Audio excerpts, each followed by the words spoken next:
안녕하십니까, 가비 시스템입니다.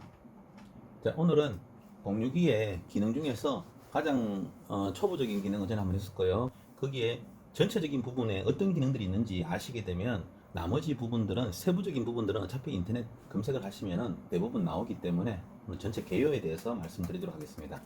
자, 초급 과정을 넘어서기 때문에 그냥 IP로 게이트웨이로 바로 나가도록 하겠습니다. 어드민 EDY. 자, 이거는 지금 초기 상태 그대로입니다. 아무 변경을 하지 않은 상태입니다. 캡슐락이 켜져 있으면은 안 맞기 때문에 캡슐락 버튼은 켜져 있지 않도록 한번 더 확인하셔야 됩니다.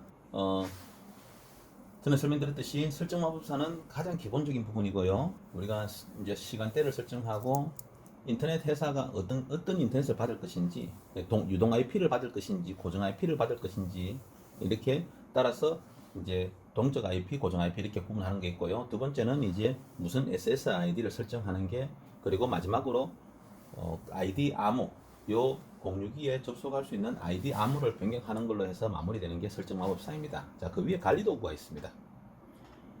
자, 관리 도구에 보면 시스템 요약 정보라고 있는데요. 여기 이제 좀 전문적으로 하겠습니다. 시스템 요약 정보에서 가장 필요한 가장 기본적인 것들을 위에 올려놓고요. 요 밑에가 전체 메뉴가 시작됩니다. 자, 전체 메뉴에서 네트워크 관리도 들어가 보겠습니다. 자, 이 네트워크 관리라는 것은 IP 할당에 대한 모든 것들을 관리하는 겁니다. 그래서 가장 중요한 부분이고요. 이 061을 허브 모드로 변경하는 것도 여기서 진행이 되고, 061의 주목적은 얘가 모뎀으로부터, 통신사 모뎀으로부터 공인 IP, 전 세계적으로 주어지는 관리가 되는 약속된 공인 IP 주소가 있습니다. 그 공인 IP 주소를 받아서 이 062가 품고 있는 사설 IP 192.168.0.1을 자기가 게이트웨이로 쓰고 자기 IP로 쓰고, 그리고 왜냐 하면 인터넷에 접속되는 모든 기기들은 IP를 가집니다. 그래서 얘가 192.168.0.1을 가지고 나머지 0.2부터 0.3, 0.4, 0.5, 0.254까지 얘가 할당을 해줍니다. 그리고 255는 브로드캐스트 IP이기 때문에 사용하지 않습니다. 자, 그래서 요 IP의 설정에 관한 모든 것들은 여기 다 있습니다. 인터넷 설정 정보도 가보겠습니다. 자, 동적 IP를 받습니다. 자, 지금은 모뎀 연결하지 않았기 때문에 뜨지 않는데, 자, 모뎀은 약속이 되어 있습니다. 뭐냐면은 수동으로 우리가 복잡하게 IP를 알 필요가 없어요. 왜? 연결되는 기계는 자동으로 그냥 공인 IP를 제공하기 때문에 그냥 자동 뜹니다. 이렇게 완포트 연결 안 됐다고 뜨죠, 그죠? 여기 완포트에 061을 모뎀을 연결하게 되면은, 다른 데 연결하면 안 됩니다. 반드시 완포트 연결하셔야 됩니다. 완포트 연결하게 되면은 모뎀에서 주는 IP를 얘가 정보를 받아서 모두 다 뜨게 됩니다. 1, 2, 3, 4 포트를 이용해서 유선으로 신호가 나눠지고 또 무선으로 그리고 나눠지는데, 무선도 어렵게 생각하시면 안 됩니다. 무선은 이 포트와 동일하다 생각하시면 됩니다. 뭐냐면 이 포트에 연결하게 되면은 한 개의 IP를 받고 한 대가 사용할 수 있지 않습니까? 얘도 마찬가지입니다. 요 SSID와 비밀번호를 입력해서 와이파이로 연결되게 되면은 한 대가 한 개의 IP를 받습니다. 길이 보이지 않는 무선으로 연결되는 하나의 IP가 할당이 된다 보시면 됩니다. 그래서 인터넷은 062와 네트워크로 연결되는 모든 장비는 이 선이 있느냐 없느냐가 중요한 게 아니고요. IP를 할당 받았느냐 할당 받지 않느냐, 이게 해서 결정이 됩니다. 그럼 얘가 2부터 254까지 IP 할당을 해줄 수 있다 그러면은 이 IP를 무선으로 받든지 유선으로 받든지, 이 포트가 적어서 유선을 달아서 허브를 달아가지고 확장해가지고 200대를 쓰든지 상관없이 이 IP를 누가 먼저 선점했느냐에 따라서 얘는 나눠줄 수 있는 그 IP를 그 기계에다가 이미 제공하고 있기 때문에 다른 데서는 250 몇 대죠. 그걸 다 쓰게 되면은 IP를 나머지 다른 데는 아무리 연결해도 IP를 주지 않습니다. 물론 이 062는 서브넷 마스크를 변경하게 되면은 192.168.1점대로 다시 한 번 더 뿌려주기 때문에 얘는 IP 타임의 모든 062들은요, 아니죠. 대부분의 062들은, 상위급 062들은 500대까지 한 480대 이상을 쓸 수가 있습니다. 이거는 참고하시면 됩니다. 서브넷 마스크에서 255, 255, 255.0을 255, 255, 254.0으로 변경하게 되면은 IP가 192.168 0.대역, 192.168.1점 대역 두 개가 동시에 뿌려지면서 숫자상으로 제가 혹시 실수하더라도 양해 부탁드리겠습니다. 그 250 몇 개의 IP를 두 가지로 뿌려주기 때문에 결국은 근 500개 가까이 쓴다는 뜻입니다. 네. 자, 여기서 동적 IP 방식이고요. 그리고 이거는 이제 인터넷을 완포트에 연결했는 인터넷에 대한 상태가 인터넷 설정 정보입니다. 그리고 내부 네트워크 설정에 들어가 보시면은 얘가 게이트웨이입니다. 자, 나는 공유기를 예를 들어 쓰면은, 자, 공유기 밑에 어떤 분들은 메인 공유기를 IP 타임 쓰시고, 저 밑에 가면은 다시 IP 타임, 다른 방에서 IP 타임으로 와이파이를 쓰신다 그러시면은, 자, 얘도 192.168.0을 쓰고, 다른 방에 있는 것도 192.168.0.1을 쓰게 되면은, 이거는 규칙 위반입니다. 같은 네트워크에 물려 있는 PC는 반드시 장비는 IP가 중복돼서는 안 됩니다. 그게 원칙입니다. 예, 왜냐고 묻지 마세요. 예, 주소가 두 개면은 예를 들어 우체국에서 주소를 두 개로 보냈는데, 자, 이 주소 어떤 건지 알고 찾아가겠습니까, 그죠? 그래서 결국은 IP는 한 개가 돼야 됩니다. 자, 그런데 보시면은 19180.1 다른 방에 있는 것도 19168.0.1 이러면 문제가 커집니다. 그래서 얘를 메인 공유기를 다른 데서 안 쓰는 시점 대역으로 변경을 해주시고 시작하시면은 다른 방에서 아무리 꼽더라도 IP 충돌이 일어나지 않습니다. 얘는 192.168 10.2부터 254까지 뿌려주고요. 다른 데에 있는 방에서 이거 완포트로 꼽아가지고 192.168 10.5를 받아서 다시 거기에서 192.168 0.2부터 나눠주기 때문에 충돌이 일어나지 않습니다. 그래서 IP 타임 공유기는 메인 공유기는 저는 추천드립니다. 메인 공유기만큼은 10이라든지 110, 뭐 5도 괜찮습니다. 이 세 번째 숫자를 변경하는 것을 추천드립니다. 그러면은 사무실이나 넓은 뭐 회사 같은 경우에는 어디서든지 공유기 꼽아도 충돌이 일어나지 않습니다. 참고하십시오. 자, 그리고 서브넷 마스크는 아까 말씀드렸듯이, 자, 끝에 4를 바꿨기 때문에 얘가 192.168, 예, 예를 들면은, 예, 계산을 해야 되는데 지금 계산 안 하고 그냥 바로 말씀드릴게요. 19168 0을 기준으로 했을 때 19168 0.2부터 나눠주면서 다시 19216 그 숫자가 다 차면 192.168 1점 대역으로 다시 나눠주게 됩니다. 그래서 굉장히 많은 숫자가 동시에 쓸 수 있는데 건장하지 않습니다. 참고로, 예, 포트가 알리가 어렵습니다. 자, 그리고 나는 이 공유기를 상위 공유기에서 하위 공유기로 연결하게 되면은 얘는 192.168 10.1이고 하위 공유기가 192.168 0.1이 되면은 하위 공유기에서는 상위 공유기에 연결된 PC로 접속이 되지만은요, 상위 공유기에서 하위 공유기로 가는 PC에는 접속이 되지 않습니다. 그래서 다른 곳에서도 와이파이를 쓰면서 다른 곳에서도 같은 네트워크 상에서 있게 파일 공유라든지 이런 걸 하시고 싶으시면은 두 번째 공유기부터는 허브 모드로 바꾸셔야 됩니다. 허브 모드로. 그러면은 여기에서 자기가 RP를 할당해 주는 기능을 끄고요, 그냥 상위 공유기에서 주는 IP를 나눠주는 역할을 하는 단순한 유선 무선 허브로 바뀝니다. 자, 그리고 DHCP 설버 설정에 가시면은요, 자, 얘는 이게 아까 말씀드렸던 PC를 꽂으면은 자동으로 IP를 제공해주는 기능이 DHCP 기능입니다. DHCP 기능. 이 DHCP 기능을 끄게 되면은요, PC를 연결하더라도 IP를, 얘가 아무리 IP를 요청해도 얘는 IP를 주지 않습니다. 자, 그럴 때 어떨 때 이런 경우를 쓰시냐면은요, 보안이 필요한 곳에서는 이런 걸 쓰셔야 돼요. 아무 기계나 꼽았을 때 문제가 생기는 곳은 수동으로, 그냥 수동으로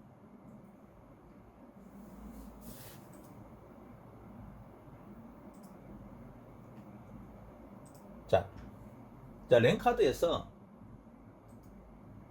속성 들어가시면은요, TCP IP에서 수동으로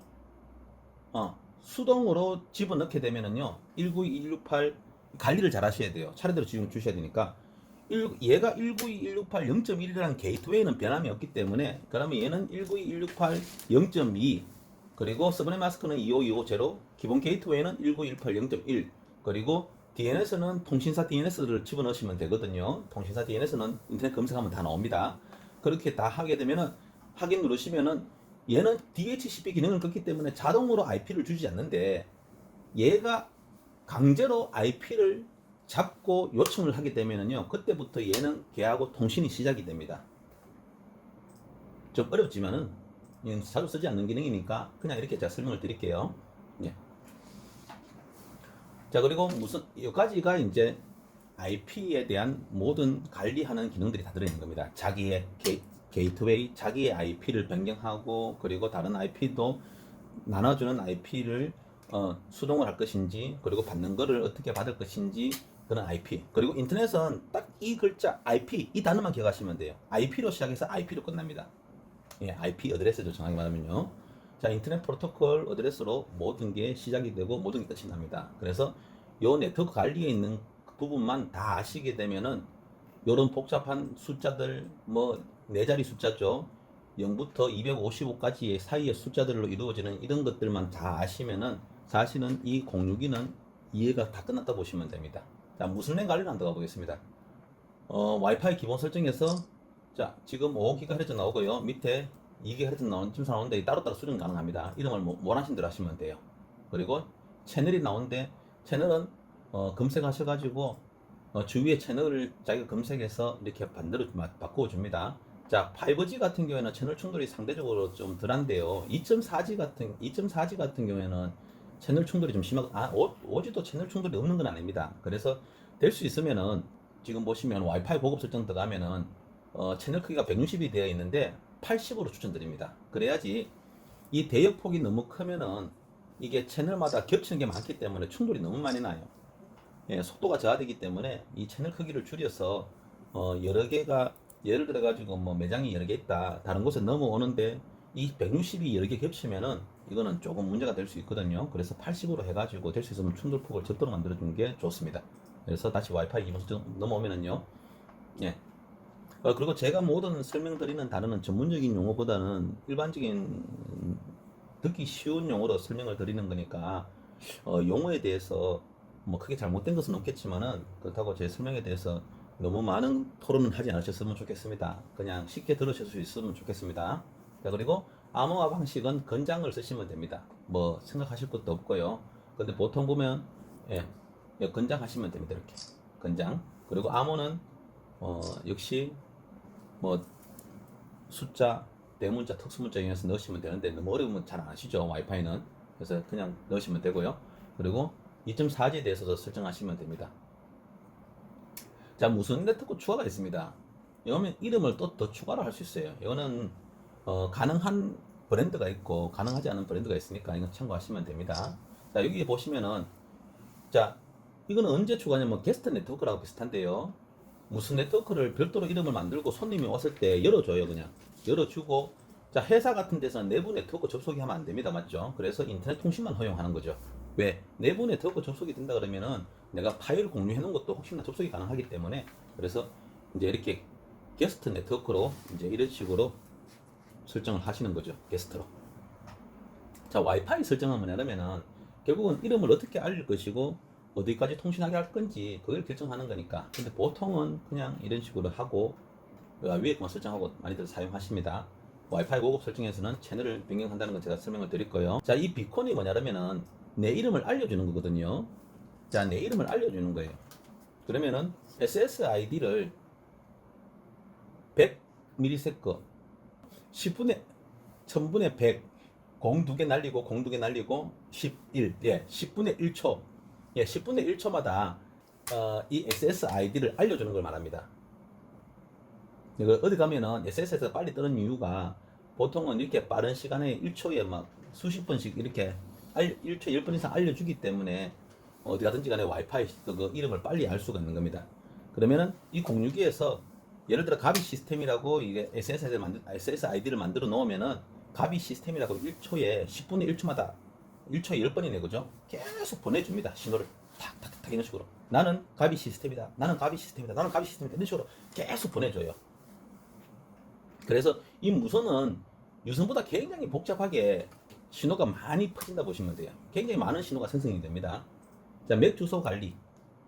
예, 어떤 맥 주소는 IP를 허락하겠다 안 하겠다 뭐 이런 개념들인데요. 보통 사용하지 않습니다. 자, 이 무선 확장 설정이 중요한데요. 이 방에 예를 들어 가지고 내가 와이파이 신호가 잡히는데 선을 펼칠 수가 없는 곳에서는 이 무선 확장 설정을 씁니다. 뭐냐면은 선을 펼치기에는 정말 갈 수 있는 길이 없다. 그때는 이 062에 이 안테나가 이 무선 성능이 정말 좋은 걸 두 대를 양쪽으로 연결해요. 그러면은 이 안테나가 보통 한 8개 정도 달려 있거든요. 8개 정도 달려 있는 게 양쪽으로 넣고 한 개는 인터넷을 연결해 있고 한 개는 저쪽에서 이렇게 들어와 가지고 무선 완이라든지 무선 완이라는 그런 거는 내가 무선을 받아 가지고 다시 1, 2, 3, 4 다시 내가 IP를 할당해 주고, 그리고 브릿지라는 거는 그냥 허브처럼 위에서 주는 IP를 받는다는 뜻인데요. 이걸 무슨 완이든지 브릿지든지 내가 필요에 따라 받으시면 됩니다. 자, 고객한테 거기서 고객한테 다시 내가 보내준다. 안 그러면은 이거는 네트워크 공유할 필요가 없다. 그때는 무슨 완을 쓰시면 되고요. 그리고 워낙 많은 사람들이 쓰기 때문에 뭐 IP가 한정이 돼 있다. 그러면 무슨 완으로 쓰시면 되고, 그게 아니고 여기서도 네트워크를 하셔야 되고 파일 공유를 하신다면 브릿지를 하시면 됩니다. 그러면은 무슨 완을 딱 클릭하시고 난 다음에 검색을 하게 되면은 주위에 있는 SSID 중에서 찾아냅니다. 이런 식으로. 그러면 나는 여기에 연결하겠다 하면은 여기 연결하고 비밀번호를 넣고 적용 누르면은 이 무선 완일 때는 요 완 기능이 죽습니다. 유선 완은 포트는 자동으로 닫히고 무선으로 받아서 유선으로 할당을 해주든지 무선으로 다시 할당을 해줘요. IP를. 이게 무선 완입니다. 자, 브릿지는 똑같은 화면 나오죠, 그죠? 브릿지라는 거는 역시 이 완 기능은 쓰지 않습니다. 신호를 받아서 IP를 받아서 유선으로 나눠주고 무선으로 나눠주는데 지가 IP를, 이 기계가 자체 이 받는 장비가 IP를 나눠주는 게 아니고 상위에서 요청해서 IP를 보내주세요 해서 다시 보내주는 겁니다. 그러니까 단순하게 얘가 허브가 되는 겁니다. 허브. 유무선 허브.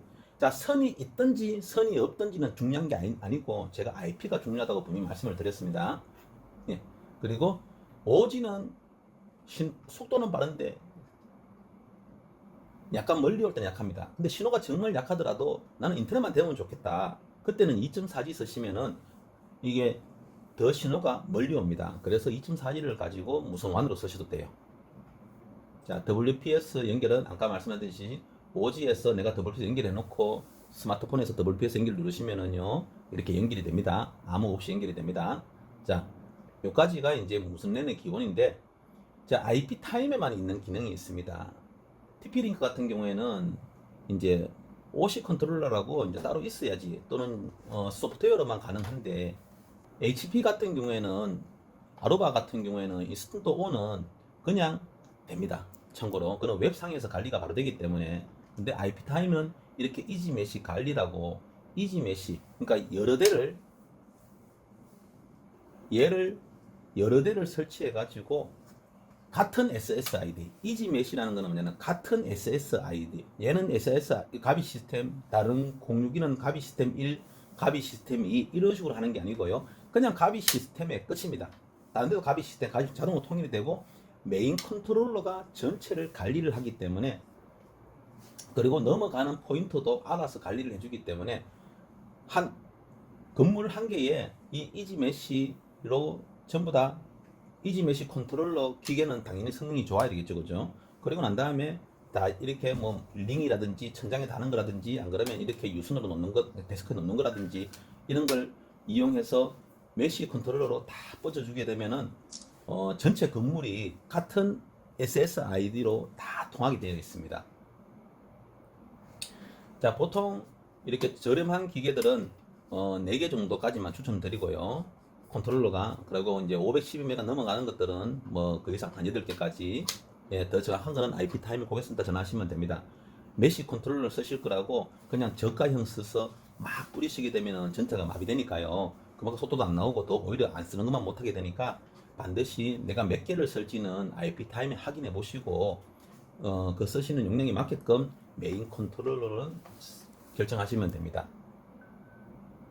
그러면은 컨트롤러 모드 켜게 되면은 요 네트워크 이름을 예를 들어 가지고 가비 시스템으로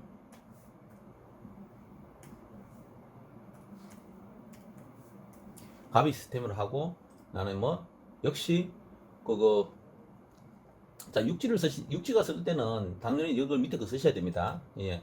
WPA3 SA 이런 이걸 활성화해가지고 그리고 2.45G는 자동으로 이걸 설정하시니까 상관이 없고요. 근데 얘는 5G만 되는 거니까 아까 건장에서는 WPA2 PSK가 되는 거고요. 자 이렇게 해서 근데 메시 컨트롤러로 바뀌게 되면은 얘가 4대까지 정도 설정할 수 있다 그러면은 다른 기계는 6가 되는 걸 연결할 수도 있거든요. 물론 그렇게 하진 않겠지만은 그래서 이제 이렇게 육지 보안 암호 인증 방법도 활성화되는 겁니다. 자 이렇게 해서 이제 예를 들어 1뭐 이렇게 하겠다.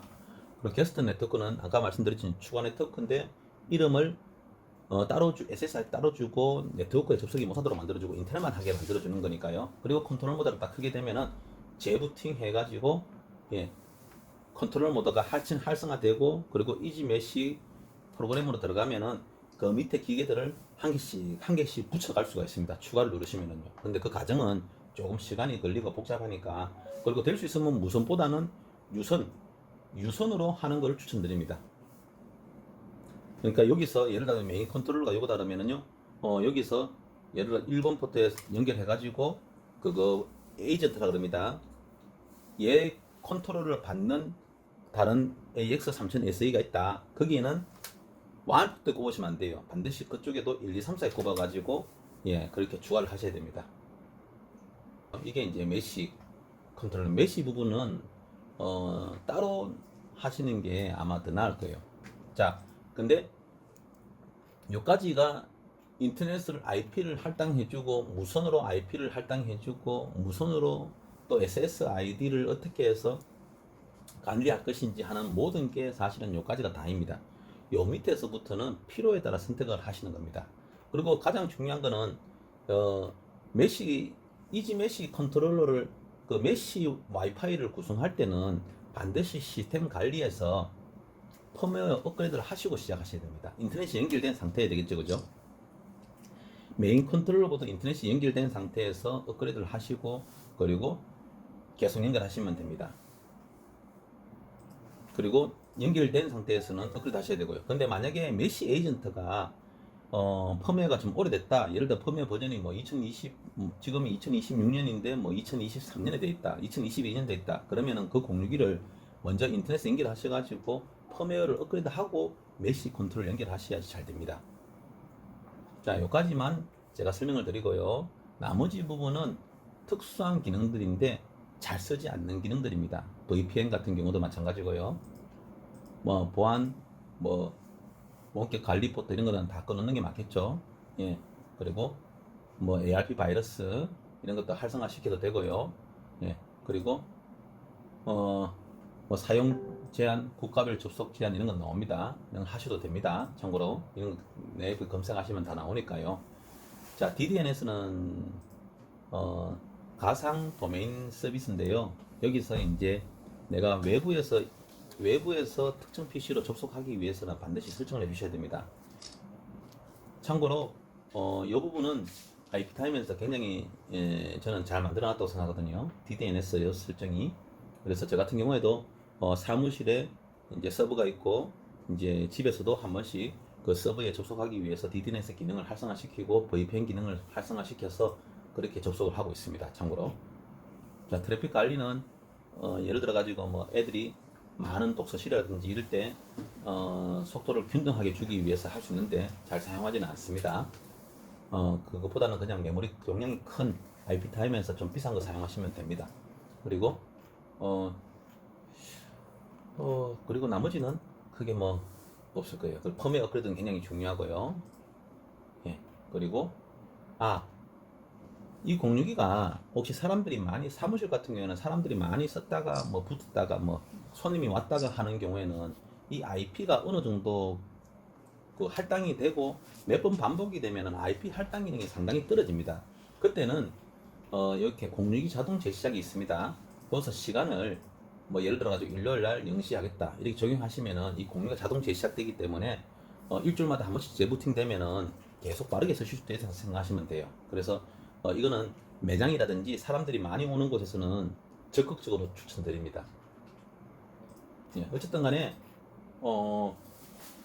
다시 한번 정리해드리면요, 이 많은 기능들이 중에서 IP 관리에 대한 부분, 내가 어떤 IP를 받을 것이고 어떻게 받을 것이고 고정 IP를 받을 것인지. 고정 IP는 참고로 SK, KT 전부 다 고정 IP를 서비스를 하고 있습니다. 그래서 서버를 돌리실 경우에는 반드시 고정 IP 서비스를 받으셔야 되는데 월 4만 몇 천씩다가 아마 추가될 거예요. 아마 그 비용이 오피스넷으로 신청했을 경우에. 예. 그래서 고정 IP를 받을 때는 얘는 고정 IP를 하셔도 되고, 고정 IP를 신청하시더라도 어차피 자동 IP로 들어오기 때문에 상관이 없습니다. 그래서 인터넷 설정 정보는 내가 IP를 받는 걸 말하는 거고요. 그리고 다른 공유기를 해서 내가 공유기를 받겠다, 이렇게 관리가 필요할 때는 고정 IP를 통해서 또 받으시면 되고요. 그리고 내부 네트워크는 지금 내 게이트웨이가, 그러니까 내가 뭐 이 공유기가 가지는 IP 주소를 변경하고, 그러면 그 변경한 주소의 IP의 다음 숫자부터 할당이 됩니다. 그리고 사용 중인 장치도 볼 수가 있고요. 그리고 이걸 허브 모드로 바꿀 수가 있습니다. DHCP 서버 설정은 내가 나눠주는 기능을 끌 수가 있습니다. 그리고 IP 주소 대여 범위를 2부터 254까지 하니까 너무 많다. 그래서 수동으로 얘를 나는 100개만 나눠주겠다. 그러면 0.101 하시면은 100개만 나눠줍니다. 그 101 이후 대역은 자동으로 나눠주지가 않습니다. 그때는 수동으로 102번부터는 수동으로 넣으시면 됩니다.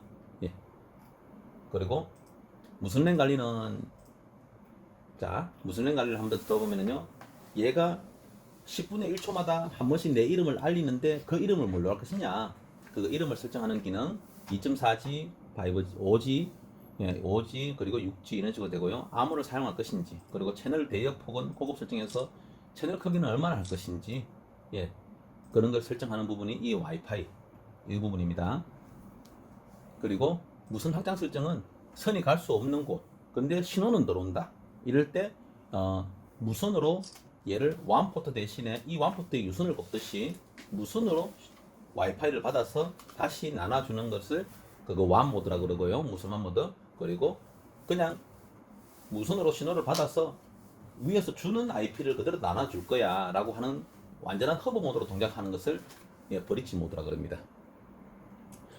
자, 요거 하고 여기서 허브 게이트 모드는 다르다는 것을 아셔야 됩니다. 참고로 저는 무선을 통해서 허브 모드를 쓸 수가 있고, 아까 와이파이는요 무선을 통해서 WAN 모드를 쓸 수 있다면 얘는 유선에 대해서 유선으로 연결하는 허브 모드라고 보시면 됩니다. 그리고 펌웨어 설정하시고, 펌웨어는 반드시 업그레이드 해주시면 좋고, 암호는 설정을 올리시는 게 맞습니다. 암호는 설정을 좀 어렵게 하시는 게 좋습니다. 이상으로 설명에 대해서 전체적으로 말씀을 드렸는데, 어떤 개요에 대해서, IP 할당에 대해서, 내가 받고 나눠주는 IP 할당에 대한 개요, 그리고 와이파이 SSID라든지 그리고 무선으로 다시 받아서 나눠주는 이런 기능들에 대한 개요를 아시면, 그 이지 메시가 뭔지, 그 전체 건물을 한 개의 아이디로 통일하겠다, 공장을 한 개의 아이디로 통일하겠다, 내가 가면서 끊김없이 사용하겠다, 그럴 때 요 이제 이지 메시를 사용하시는 거고, 내가 포트 보드 이런 것들은 뭐 특정 부분에 어떤 PC로 외부에서 들어오는 신호를 특정 포트로 접속하게 되면은 특정 PC로 보내주겠다, 뭐 이런 기능들이고요. 그리고 보안 기능은 그거 외부에서 접속하는 것을 뭐 관리할 수도 있고, 외부에서 이걸 관리도 할 수 있거든요. 이 IP 화면 그대로 볼 수도 있는데, 그런 것들을 설정하는 겁니다. 자, 특수 기능은 DDNS, 이 부분이 이제 IP 주소처럼 얘는 이제 가상의 주소를 받아가지고 이 공유기를 설정할 수 있는 기능이고, 또는 VPN으로 외부 접속할 수 있는 기능들, 그런 것들이 있습니다. 나머지는 관리 모드에서 이제 이름을 바꾸고 펌웨어 업그레이드 할 수 있는 그런 기능들인데, 전체 개요를 먼저 좀, 이 부분은 어차피 개인 뭐 조금 관심이 있으신 분들이 보시는 거니까 전체 개요를 먼저 아시고, 항상 저는 그렇습니다. 저는 기술을 파악할 때 항상 전체 개요를 먼저 파악하고, 그리고 어떤 기능들인지 대충 한번 훑어보고요. 거기서 이제 핵심 기능을 세부적으로 들어가는 그런 방법을 쓰기 때문에, 그렇게 쓰시면은 핵심 기능부터 들어가서 막 궁금해가지고 맨땅에 헤딩하는 것보다는 전체의 그런 기본적인 개요들을 알고 핵심을 하나하나 접근해 나가는 게 좋을 것 같습니다. 그리고 지금은 인터넷에 검색하게 되면 워낙 많은 정보들이 있으니까 그 세부적인 정보들은 아마 잘 아실 수 있을 겁니다. 감사합니다.